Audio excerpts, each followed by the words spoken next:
Y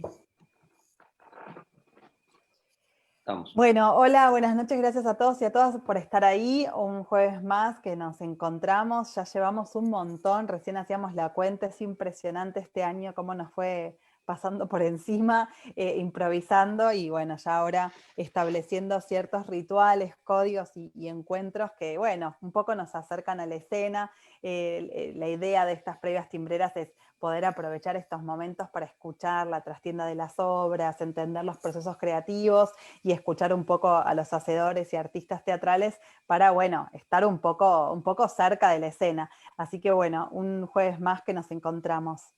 Bueno, y hoy nos acompaña Sergio Boris, que es actor, director, dramaturgo.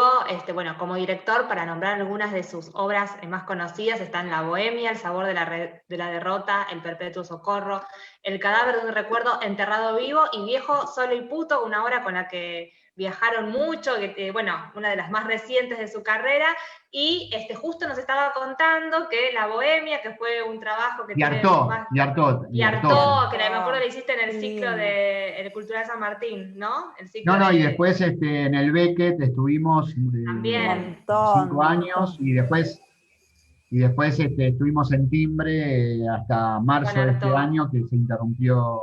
Claro, con la pandemia.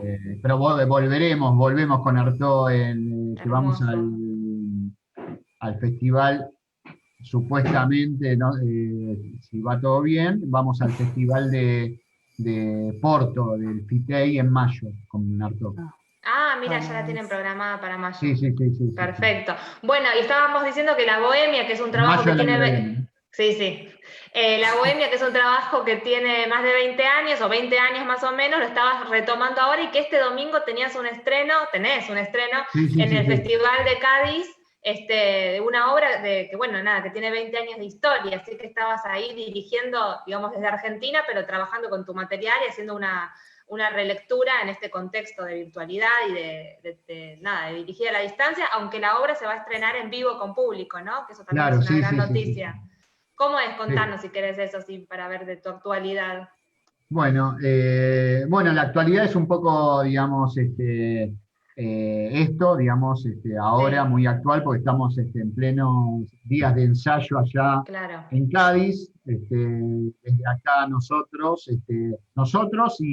y Sebastián Mogordoy está allá en Cádiz, ¿no? Que es el actor presencial, que se vincula con dos voces que están grabadas, que son dos personajes, que se vincula con otros dos personajes que son voces. Es una obra, La Bohemia es una obra de 3 personajes ciegos. Ibáñez, el ciego de hace una semana, que se acaba de quedar ciego, que es Sebastián Mogordoy, el único presencial, y después está Sosa, que es el ciego de nacimiento, y Romero, un ciego de hace 15 años, que están en un club, estos dos personajes, en un club de ciegos con un pasado donde estaban los muchachos y unas chicas, y que venían y que se aprendía braille, que había coro, pero eso ya había pasado, y quedaron estos dos, Sosa y Romero, en este club de no videntes, que no viene nadie, están en un cotidiano, pero, digamos, el público ve esa primera escena de estos dos personajes, que son fantasmas, digamos, son voces que se mueven en el espacio, provocan ruidos, digamos, tienen algunos ruidos, y a los 8 minutos después de una escena de estas voces, que no sabés quiénes son, no sabés si son ciegos ni siquiera,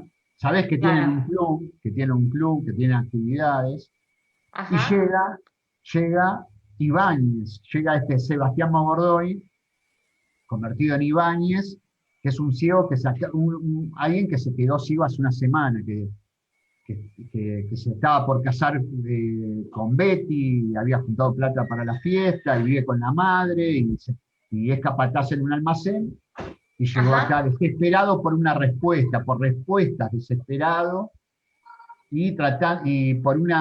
porque Romero, eso se ve en la primera escena, parece que volantea para el club de braille, o sea, sale a la calle a volantear, para que venga gente, vengan ciegos.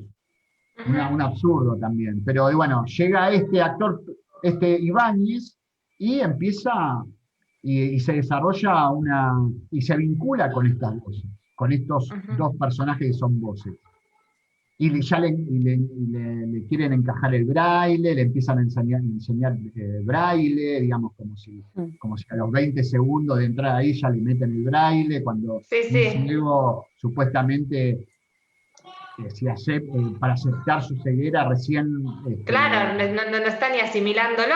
Claro, o sea, entra el braille al año, digamos. Claro.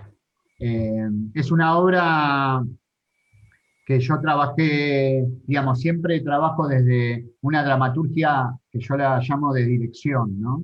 Como que no es partir de un texto previo, sino que, más allá de que yo había escrito y había ganado el Premio Fondo Nacional de las Artes, ¿no? 2 años antes, pero cuando fui a empezar a trabajar, digamos, junto con Martín Kahn, Darío Levi, y en ese momento el que hacía de Ibáñez era Daniel Kargiman, que lamentablemente falleció hace 2 años. Oh. Y bueno, y fue desde la dirección, digamos, improvisando con los actores, con la asistencia artística también de Adrián Silver, también estaba Edgardo Castro en su momento como asistente, Gabriela Fernández en escenografía y vestuario, y ahora está haciendo la iluminación Matías Endón. En su momento la había hecho Ricardo Bartiz, la iluminación. La habíamos hecho en el Deportivo, después pasamos al Centro Cultural San Martín, no, al Centro CCC, la habíamos hecho, y habíamos ido a unos festivales, Londrina, digamos, Curitiba, digamos, en Ecuador, el FIBA, digamos, estuvimos. Y bueno, fue mi primera obra esa, después de actuar, yo había escrito la obra que había ganado este premio, el Fondo Nacional de las Artes, de dramaturgia, y después entré como actor en El pecado que no se puede nombrar de Bartiz, y medio como que ahí, después de eso, esa experiencia, empecé a dirigir La Bohemia, y eso fue todo un encare, digamos, desde la dirección me refiero cuando digo dramaturgia de dirección, es como poder improvisar y tener un trabajo, digamos, de hipótesis. Yo llevo como una hipótesis de vínculo y de circunstancia, y empezamos a improvisar, y después yo empiezo a escribir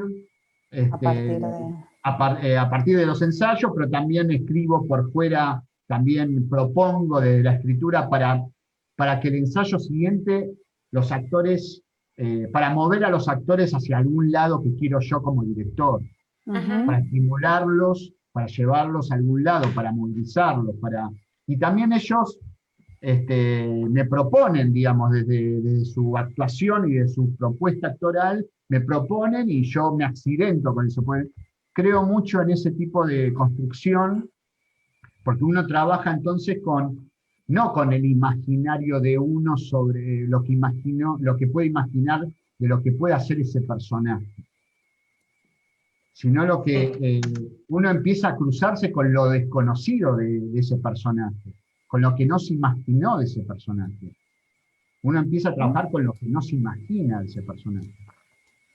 Y en estos tiempos de Zoom, me imagino que habrán ensayado a través de la computadora con Sebastián Mogordoy. ¿Cómo fue esta dirección? Que bueno, me imagino, nombraste a Bartiz antes, yo te conozco desde ese entonces, y bueno, me resuena que el cuerpo, ¿no? La presencia del director, de estar ahí hablándole en escena, muy en el oído, ¿no? Como esa idea de estar, ¿no? Construyendo teatralidad en el ensayo.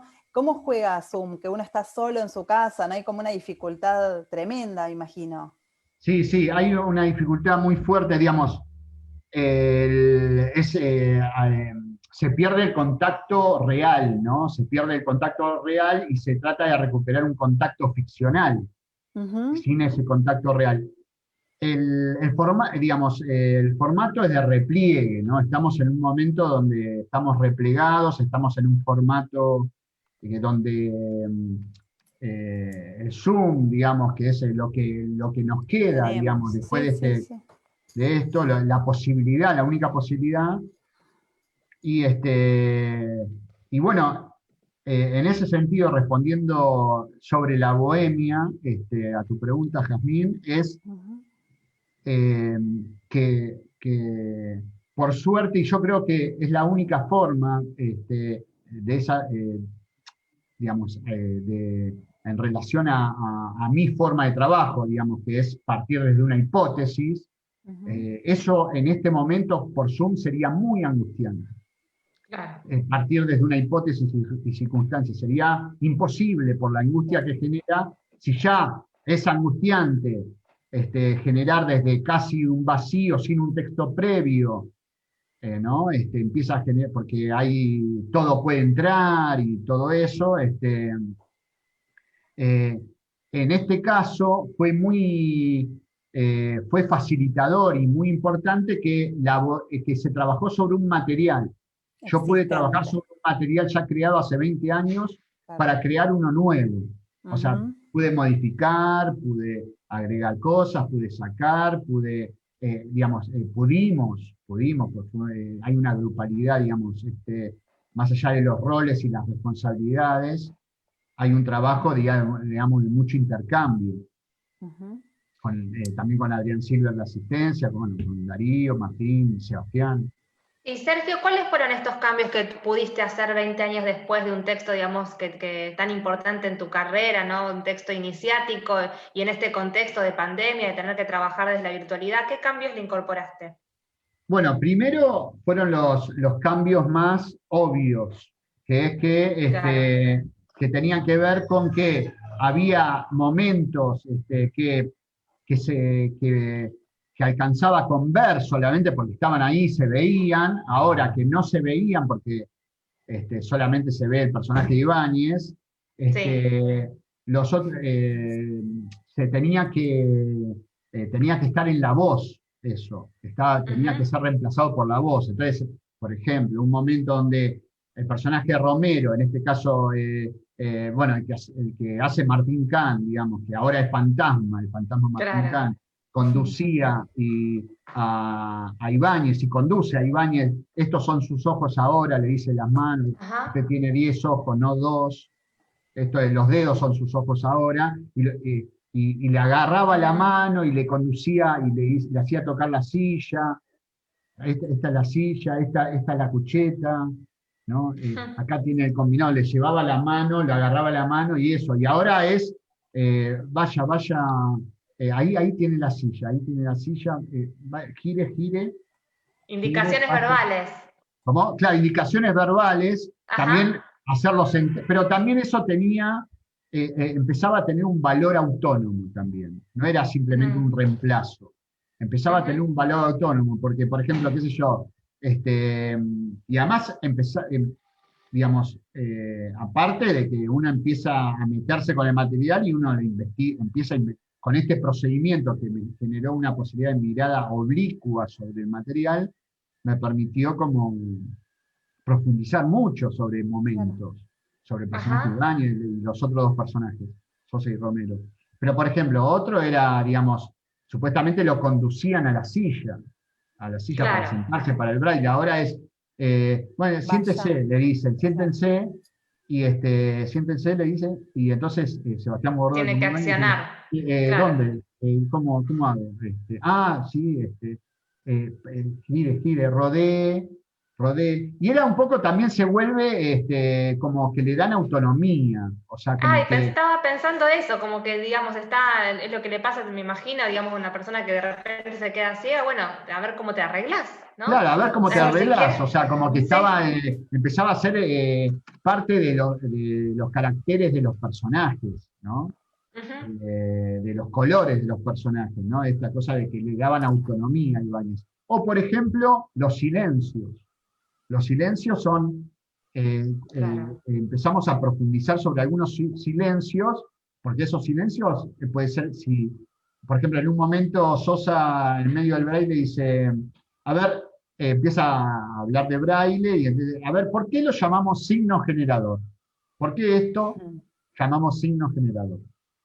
Entonces se produce un silencio y entonces Mogordoy dice, ¿es a mí? ¿Yo? Claro, no sabe a quién le hablan. Claro, y también cuando, por ejemplo, cuando entra el personaje de Ibáñez, cuando ingresa al lugar, dice, permiso, usted me habló ayer, me habló ahí cerca del Mercadito Vieite, me dio un papel, me interesa a mí los servicios, me interesan las actividades de su propuesta, vengo caminando por acá, ¿no? Sebastián Mogordoy lo hace mucho mejor que yo. Bueno, sos actor, Sergio, por favor. Sí. Entonces, y en un momento, y nadie le responde, y entonces dice, hola, hola, y ahí dice, está helado, ¿de dónde viene? De Siberia, le dice Romero, porque salió en uno de los ensayos que el texto de Romero, el texto de la voz, no venía. Entonces, había terminado el texto Sebastián Mogordoy y dijo, hola, o sea, como que le salió como si estuviera hablando por teléfono. Ajá, claro. Decís, hola, no, acá, digamos, entonces, el hola, digamos, quedó como, porque, digamos, el horror mayor es que esas voces se vayan o desaparezcan, o que esté solo, o que ya tiene esas voces, esos personajes que para él son reales, pero si no le hablan más, se queda solo, ¿no? Entonces es un horror para él, digamos, los silencios, si duran un poco, el personaje puede creer que se quedó solo. Y eso es horrible. Sí, tremendo, tremendo. Entonces se complejizó, le dio como, digamos, hay algo de lo fantasmático que empieza a surgir, digamos, que tiene que ver con que al principio es un mundo aparentemente de fantasma, después llega Ibáñez, y uno empieza a creer que esos fantasmas están en la cabeza de Ibáñez, claro, de ese personaje. Y después hay una escena donde él se va humillado porque le baja los pantalones, la voz, o sea, ahora Romero, jugando a los dados en la cucheta de arriba, mientras suena la bohemia de Charles Aznavour, y Sosa está esperando a Graciela, le baja los pantalones y se va humillado. Y otra vez se quedan los fantasmas solos, ¿no? Entonces, como que el espectador que pensó que los fantasmas era una construcción de la cabeza de Ibáñez, no, están por fuera de su cabeza, y recuerda, quizás el espectador se olvidó de esa primera escena con la que comenzó la obra, que son esos fantasmas. Y después vuelve Ibáñez después de una escena entre los fantasmas de vuelta, vuelve Ibáñez y quiere apostar por un plan que le plantea uno de los fantasmas a espaldas del otro. O sea, hay un juego de traiciones ahí, que termina muy, muy mal, ¿no? Muy paranoicos y con violencia. Sería bueno que... Pero es muy ridícula también la obra. Que se transmita por streaming o algo, porque esto se va a ver en España, ¿no? Es así. Sí, esto es en Cádiz, en el Festival de Cádiz. Claro, bueno, y tendremos que esperar a que nosotros, se nos abran los teatros, todavía estamos un poquito más rezagados. Al respecto, pensaba, ¿no? Bueno, esta obra, imagino que los últimos meses estás trabajando con esto, ¿no? Arduamente para poder también, transformarla y todo. Como actor, ¿este tiempo te dieron ganas de actuar algo a través de las redes, a través de la virtualidad? Ahora que se abren los teatros y que por ahí se puede filmar desde ahí, ¿te tienta la situación o te parece que todavía no da para lo teatral? Siempre cuando, digamos, hay una posibilidad de actuar, me encanta, digamos. O sea, Okay. Siempre. Y yo creo que más allá del límite, más allá del streaming, más allá del protocolo, que son todas cosas obligadas, obviamente, porque estamos en pandemia. Sí, impuestas. Amerita, sí. Todo eso. Y bueno, es lo que hay ahora y hay que tomarlo y hay que actuar como sea. Como sea y como se pueda. Eso me parece fundamental y además, aparte de que es trabajo, ¿no? De que es trabajo y es necesario en estos momentos para todos nosotros que estamos sin trabajo, lo que sea, digamos, no cualquier pensamiento en relación a si eso es, uno lo puede pensar, obviamente, pero digamos, hay que ir a eso, digamos, o sea, no hay duda porque tiene que ver con lo que se puede hacer. Así que sí, siempre actuar a mí me encanta, es algo que tiene que ver con también un diálogo entre la actuación y la dirección, que también me gusta, eso, digamos, algo donde puedo observar cosas desde la actuación, como ciertos saberes que tiene la actuación que no tiene la dirección, y ciertos saberes que tiene la dirección que no tiene la actuación, o sea, como que ahí está el intercambio. Por eso a mí me interesa también los trabajos con un profundo intercambio, ¿no? Entre la dirección, la asistencia y la actuación, ¿no? Porque tienen saberes diferentes por el lugar que ocupan. Y la escritura, Sergio, en ese caso, que vos también decías, ¿no? Esta dramaturgia de dirección, también es un intercambio, o sea, también la concebís dentro de este intercambio, la escritura por teatral. supuesto, sí, por eso la dirección existe porque existe la actuación. Y la actuación, digamos, siempre teniendo en cuenta una actuación y una dirección que buscan un lenguaje, que buscan que tratan de encontrarse o chocarse con algo novedoso, digamos, algo no recorrido en uno, ¿no? Entonces ahí aparece la posibilidad, digamos, de que existe la dirección porque existe la actuación, y existe la actuación porque existe la dirección. O sea, actuación refiriéndome a algo por fuera de los recorridos que siempre uno hace como actor. O sea, si yo quiero salirme de esas tendencias a las que voy, necesito alguien que me mire, que me lleve hacia otro lugar, y también es una construcción del lenguaje, un lenguaje común de diferentes lados, ¿no? Y también la escritura es más compleja todavía. Porque para mí es más sencillo escribir teatro de texto previamente, porque no tenés la refutación de la escena, no tenés la comprobación de la escena. Entonces uno puede escribir... La escena lo cambia todo. Claro, entonces uno, digamos, la validez, y además la escena pide. La escena demanda situación, algo situacional, o sea, que los personajes estén en una, o sea, no estén en general, sino que estén en una. Entonces por eso también apelo mucho a un trabajo sobre mundos donde la situación sea lo que legitima todos los textos. No puede haber textos por fuera de lo situacional, como válidos en sí mismos, porque si no el actor está dependiendo de ese inferior al texto, ¿no? O sea, la entidad sería el texto especulativo, ¿no? Entonces, siempre tiene validez en lo situacional, que tiene que ver con lo vincular. O sea, por eso a mí me interesa mucho un teatro expresivo vincular, y lo expresivo me refiero a lo musical también expresivo, ¿no? A cómo se va desarrollando esos vínculos de esos personajes, de esos cuerpos expresivos en el tiempo y el espacio, provocando un relato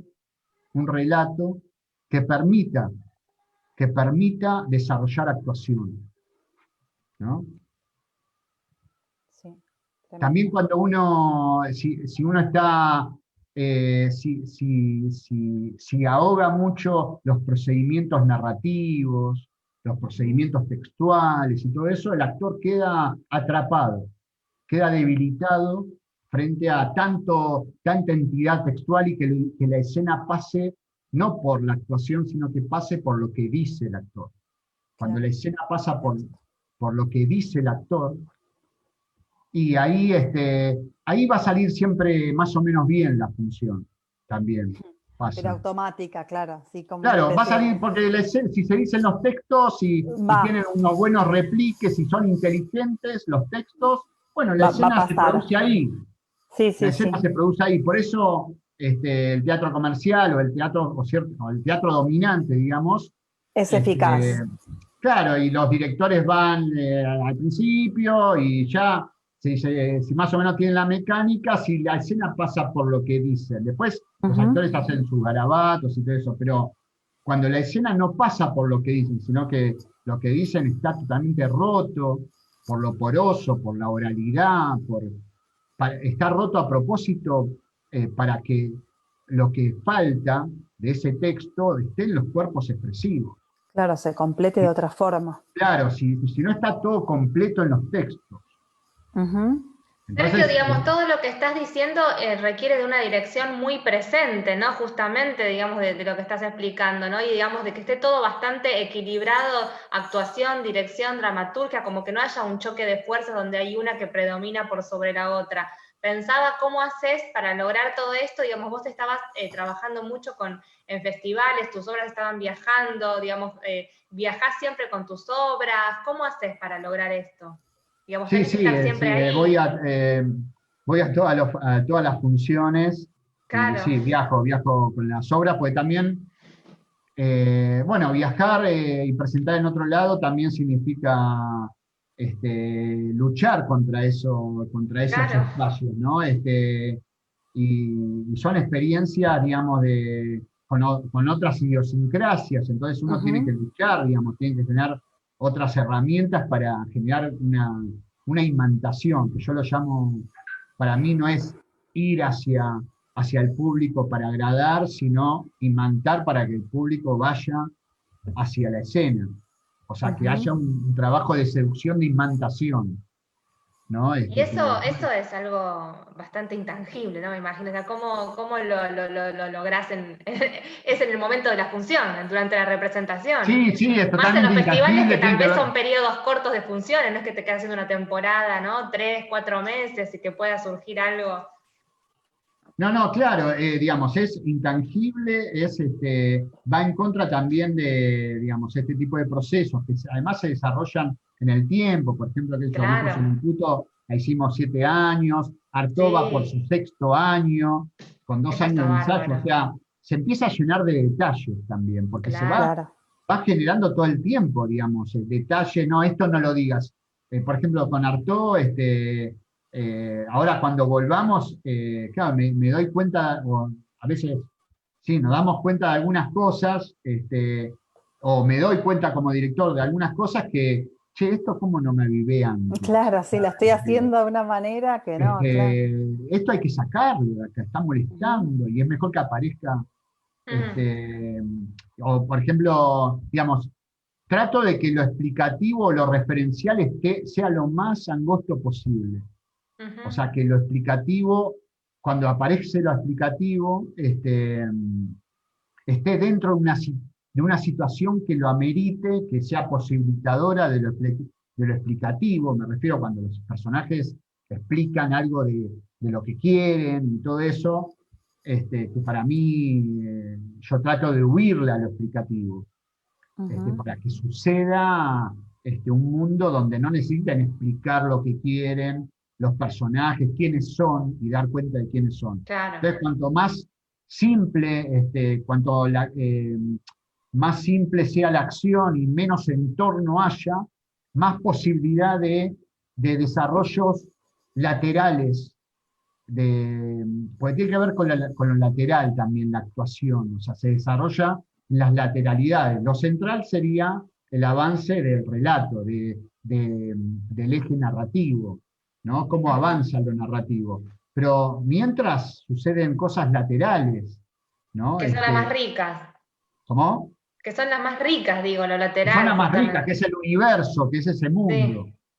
Cuando, si no, lo que pasa es que el teatro se choca para mí con la convención. ¿Por qué yo voy como espectador, me siento en una butaca y los actores, ya siendo personajes, hablan a público y explican, explican porque estoy yo sentado en la butaca y pagué la entrada. ¿No? Sí. Empieza a ser algo donde yo tengo que aceptar eso, y me parece que es más interesante cuando el espectador se acerca y no le dan nada en bandeja, no se lo sirven, no le dan, no se ponen súbditos ante el espectador, digamos, Claro. explicándole de qué va y qué quieren. Y además es verosímil eso, digamos, empieza a ser como teatroso. Empieza a ser teatroso, ¿no? Claro. Cuando todo avanza, todos los personajes están ahí funcionales al relato central, ¿no? Y Claro. todo lo que sucede es funcional al relato central. No, pasan cosas derivativas, laterales, y me parece fundamental el histrionismo. Todo tiene que tener para mí histrionismo. El histrionismo es ese juego entre lo central y lo lateral, ¿no? Como alguien, que yo en Artaud, se me viene Pablo de Nitto, digamos, cuando pasa algo, digamos, hay una trama, están diciendo algo y él está comiendo una naranja, y en cómo come la naranja o cómo mira a alguien, digo, lo pongo en una cosa muy obvia como comer una naranja, pero también puede ser, la lateralidad es, Sí, una digamos, mirada. es un gesto Sí, sí. lateral Sí, sí. que pues el actor está siempre contando más cosas, no cuenta solamente lo central. Claro. Vos hablás mucho de la actuación en términos muy teatrales, ¿no? Y en un universo ideal del teatro plagado de tiempo, de laboratorio, de trabajo, de ensayos largos. Pensaba además, vos tenés una carrera como actor en cine muy vasta, con directores así de renombre, películas que fueron así conocidas. Y ¿cómo se sitúa la actuación en ese caso, ¿no? Que está plagada de cuestiones más artificiales, llena de entorno, con menos tiempo de trabajo, de experimentación. ¿Cómo no se lastima? ¿Cómo puede no lastimarse la actuación? Y ahí me parece a mí, o por la experiencia que tuve, siempre es de una gran, digamos, de tratar de concentrarme, digamos, o a mí me sirve, a algunos les sirve, digamos, Claro. jugar con el eléctrico y todo, y entran, Sí. entran en una guía. Digamos, Y le es medio funciona. raro, digamos, o sea, ¿no? Y le funciona, digo, también. Claro, Hay sí. gente.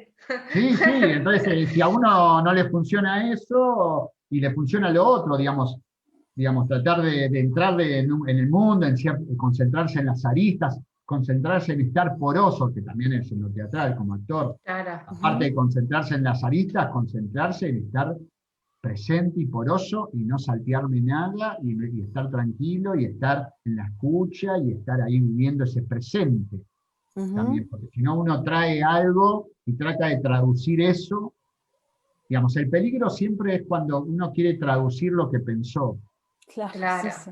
¿no? Tal Entonces, cual. pero también pasa en las que, vuelvo a esto del teatro, el texto previo, ¿no? Traducir Sí, lo que pensó, digamos, la a la escena entonces es escena. una simple Imposible. traducción de lo que imaginó el escritor. Ujú. ¿No? Y acá también como actor uno puede ser escritor de sí mismo, puede ser un autor y no actuar en ese presente de la escena. Claro. Sí, claro. Igual, digamos, después me parece a mí que bueno, es muy diferente, digamos, la actuación En cine. en cine que en teatro. Digamos, para mí el teatro tiene algo que no tiene el cine, por eso es mucho más complejo, mucho más rico para actuar, que es la deriva, que no lo tiene el cine, digamos. ¿Qué sería la deriva? La deriva es, digamos, mi actuación en el tiempo, digamos. Yo no actúo lo que me pasa ahí solamente, sino actúo cierta deriva que viene del pasado hacia el futuro, digamos. Hay algo de que estoy en movimiento en el teatro. En el teatro. Y el cine en eso el lo resuelve cine con es el el montaje. Exacto. Incluso digamos, uno se da cuenta cuando decís, bueno, ya va a corte, seguramente porque el actor está en una emoción o está en algo Sí, que no sí, va a sí, cambiar, sí. no va a producir ningún movimiento actoral, ya viene el Claro, corte. claro. Eso Está es lo buenísimo el pobre ejemplo. también de la actuación en cine, que uno sabe, digamos, que a veces uno ve estados, ¿no? Que a veces el estado, si no está cabalgado por una expresividad que lo pone en un movimiento, a veces el estado fija, ¿no? Estoy en un estado y estoy fijo en ese Queda estado, no genera estático. movimiento. Quedo estático en Ajá, ese estado. entiendo. Sí. Eso funciona en el cine, porque viene el corte y me dura lo que me dura esa posibilidad Y y después listo. montaje, nueva escena, claro. Exactamente. Por eso también el Actor Studio, digamos, funcionó en cine y no en teatro. No, claro. Claro, excelente. Por eso funciona de esa forma, porque no... Y es fundamental, en cine, digamos... Sí, por la eso fue velocidad muy importante. incluso. ¿Cómo? La velocidad de los estados en cine, digo, llegar a un estado, bueno, es necesario que sea así, ¿no? Casi industrial, de fábrica, Claro. regular ciertos movimientos, que en teatro puede buscarse un abanico más amplio de opciones, ¿no? Sí, incluso quizás no llegás a esa emoción y llegás a otra. Pues también Exacto. me parece a mí que hay algo... bueno, esto viene de Bacon, ¿no? De su manera de trabajar con el accidente, ¿no? El accidente, de no saber previamente qué vas a hacer. Exacto. Y ver que, digamos, arrojar la masa contra el lienzo y entonces empezar a manipular, digamos, a partir de eso. Tuvo que tirar varios cuadros igual, como corresponde, claro, digamos, sí. pero me parece que hay algo de eso, del accidente con el otro, digamos, si yo actúo con otro, digamos, el otro me accidenta, porque No sabés, ya me claro. dijo un tono, me generó un tono con algo de lo que, no sé, una pausa, algo, su coloratura, todo, que me accidentó y me provocó una afectación, digamos, también. Sí. Me tiene que accidentar. El accidente es chocarse con lo desconocido, con lo que no imaginé. Claro. Para lograr esto, Sergio, ¿necesitas mucho ensayo? Digo, te imagino como esta cuestión que decía Has, ¿no? De la idea de laboratorio. ¿Necesitas estar trabajando mucho tiempo antes de estrenar? ¿O buscas actores y actrices como director que sepas que tienen como este entrenamiento, que van a trabajar con el azar, con el accidente?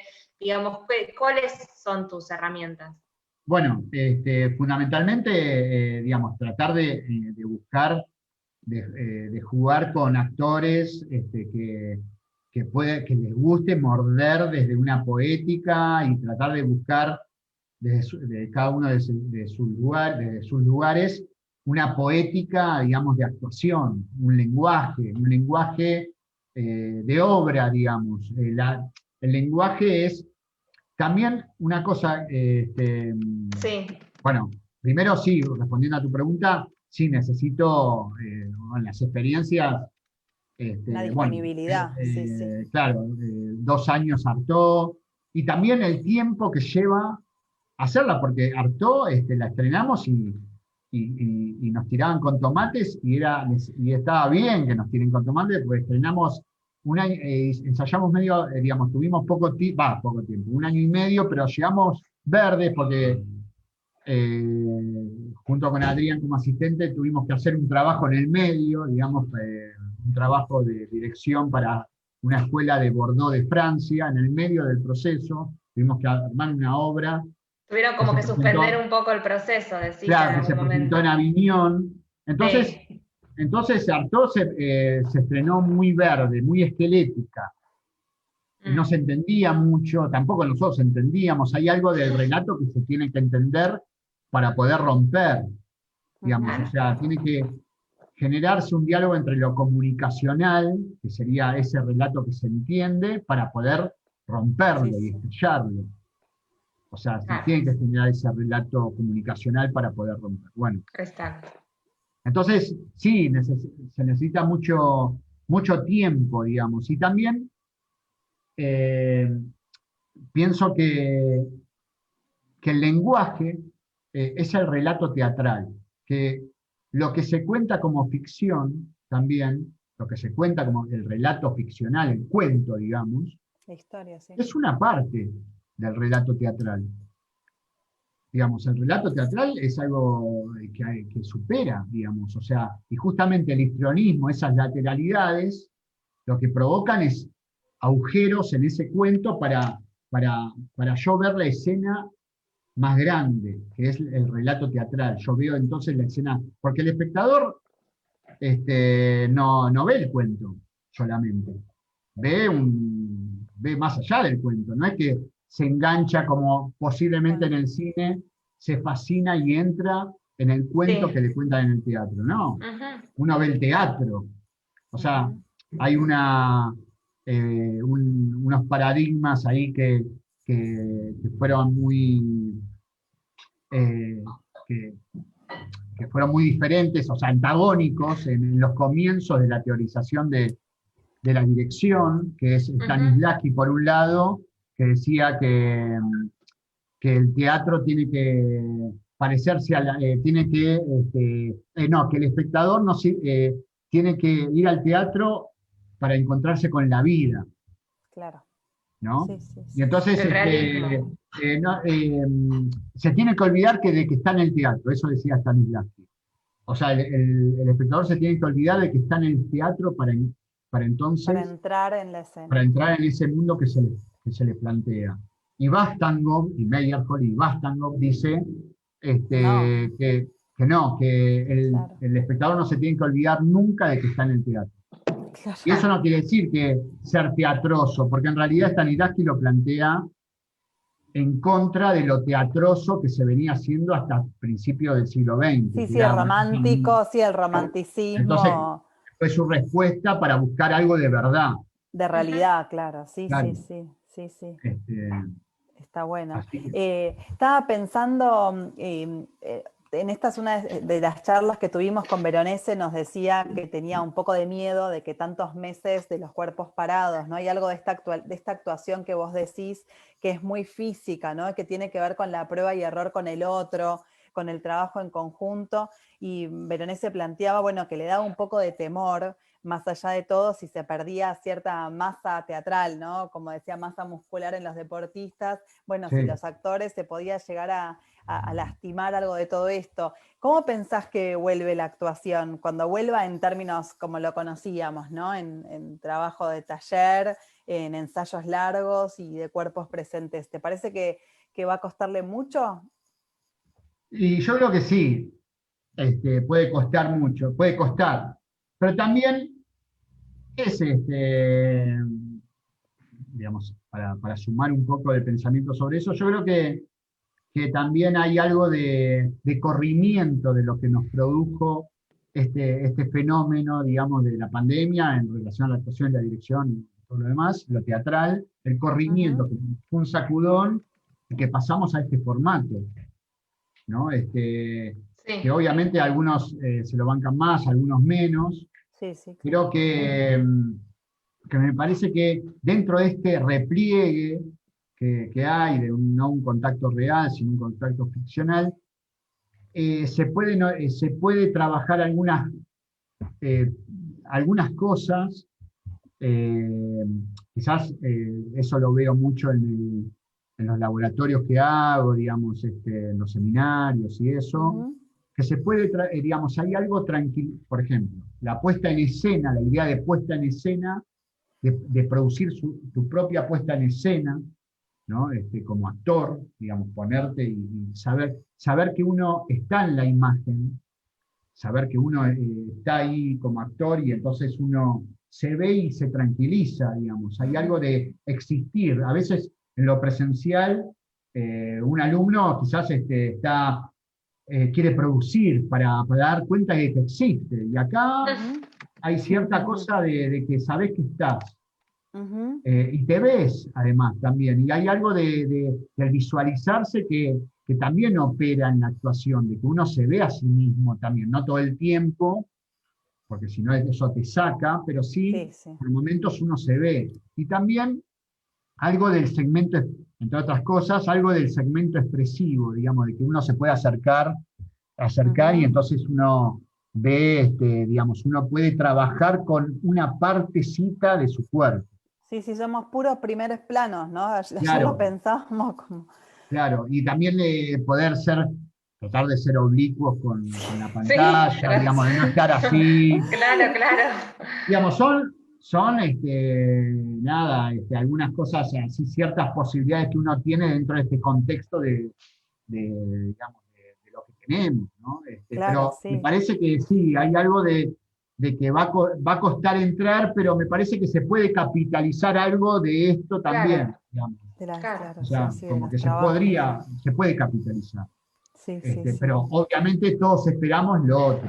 Porque claro, y aparte las ganas también nos van a hacer que, bueno, nos pongamos en movimiento rápidamente, imagino. Porque esto también es una mezcla entre cine y teatro. digamos, Sí. es una mezcla rara que es una tercera cosa, ¿no? Sí. Ujú. Esto de la imagen, la puesta en escena, del poder ver, digamos, el devenir.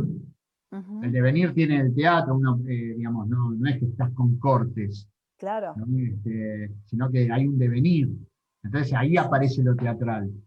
Y aparece el cine en la imagen. Sí, sí. Entonces, bueno, eso se puede quizás capitalizar, ¿no? Ujú. Algo de eso. Pero sabiendo que lo otro, digamos, lo presencial es cuando nosotros vamos a vernos, tocarnos, sentirnos, y fundamentalmente es la atmósfera, que es por donde pasa todo.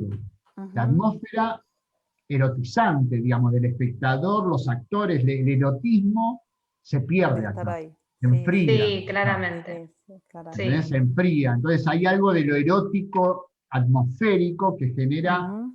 porque si no hay atmósfera, no hay un clima, no hay posibilidad de que pase nada entre la escena y el público. No hay transmisión si no hay atmósfera. Ujú.